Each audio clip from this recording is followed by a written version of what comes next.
Hi MotoXP! So today's video, tuturuan ko kayo paano magpalit ng tail light kasi nabusted yung tail light. So start natin yung motor.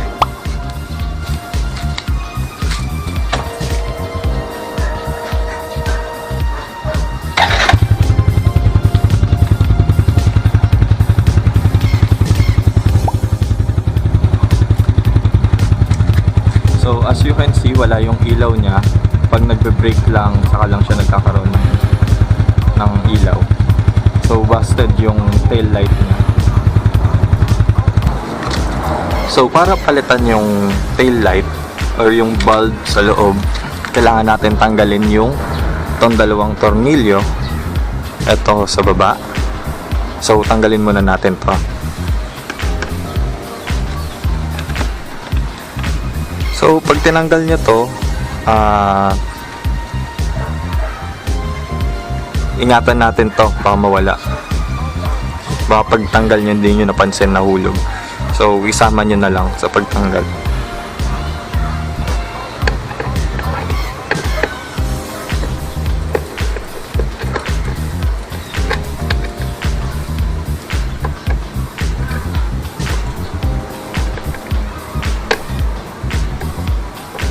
Ayaw niya sumama. Tapos itong dalawa, tanggalin natin.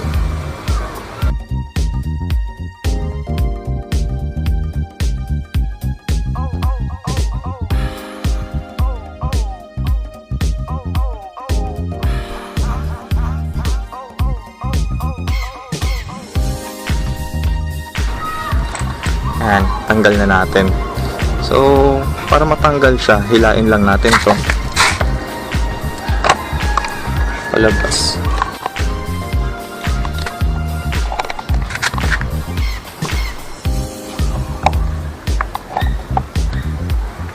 Ayan. So natanggal na siya. So kung makikita nyo, medyo maitim yung bumbilya. So ibig sabihin merong nag-short.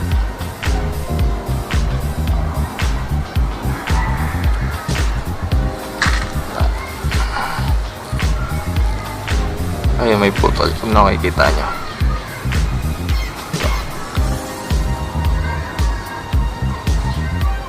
So yun yung tail light nya. Ayan, may itim dito. So nasunog siya. Pundido na. So papalitan natin siya ng bago. Ito, from Yamaha. So itong bagong bulb na to, 150 lang siya sa Yamaha.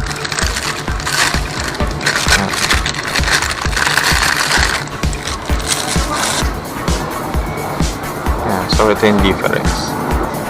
Ito yung bago, ito naman yung luma, yung busted. So makita mo yung difference kag. So sa paglalagay na to, push nyo lang. Meron naman yung mark. Ayan o. Ito. Ayan. So sa paglalagay, push mo lang. Tapos turn mo clockwise. Push, tapos turn clockwise. Ayan. Kung ayaw, baliktarin nyo lang. Tapos push, then turn ng clockwise.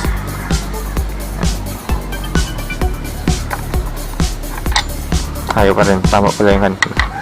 So, push, tapos turn clockwise. Yan. Maglalak na siya. So, try muna natin bago natin ibalik. So, ayan siya. May ilaw na. So, yung kanina, walang ilaw. Busted yung tail light niya.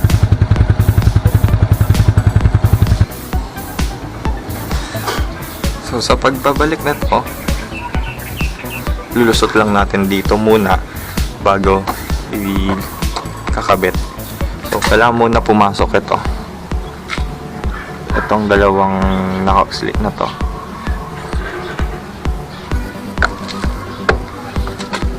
So ipapasok natin, fit natin na gano'n.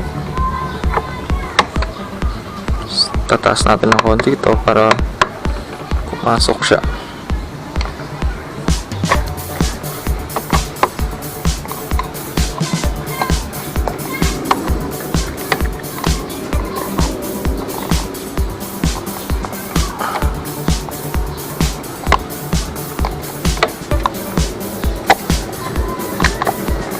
Dito naman sa taas. Ngayon nakapasok na yung sa ilalim. Dito naman sa taas.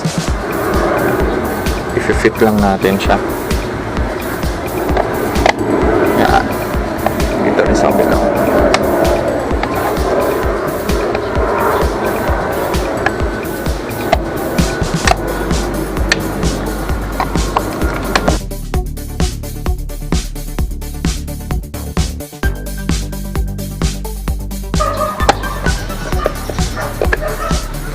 So ngayon nakapasok na balik natin yung tornilyo.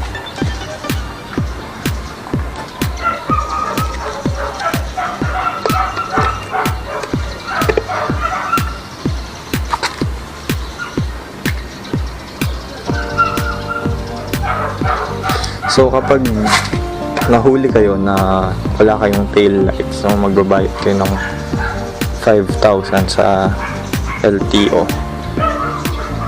Hindi ko lang alam sa MMDA, sa mga enforcers. Pero kung LTO nakahuli sa inyo, 5,000 kasi defective accessories or part ng motorcycle. So kaysa magbayad ng 5,000, gagastos lang ng 150. Kung papaservice nyo sa Yamaha, mga 60 pesos yung labor. So ganun lang naman siya kadaling palitan. So yung 60 pesos na yun, idadagdag ko na lang sa gasolina o pamerienda.